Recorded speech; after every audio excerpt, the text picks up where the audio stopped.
হারামের সূচনাটাও হারাম।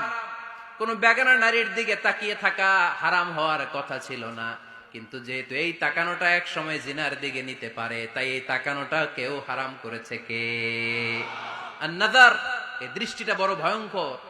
আল্লাহর হাবিব সাল্লাল্লাহু আলাইহি ওয়াসাল্লাম বলেছেন, আন-নাযার সাহামুন মাসমুমুন মিন সিহামি ইবলিস।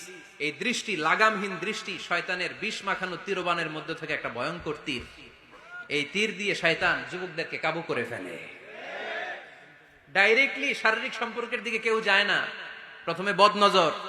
প্রথমে কি কথা কয় না, গলার সাউন্ড এখন কমে আসছে, এখন বিপরীতে ঘা পড়তেছে, তো এখন আর সাউন্ড নাই।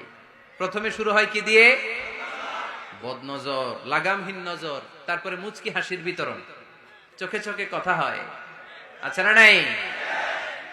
হাসি বিতরণ হয়, মোবাইল নাম্বার আদান প্রদান হয়, ফেসবুকের আইডি শেয়ার হয়, তারপরে রাত জেগে কম্বলের নিচে চ্যাটিং ফ্যাটিং আছে না নাই?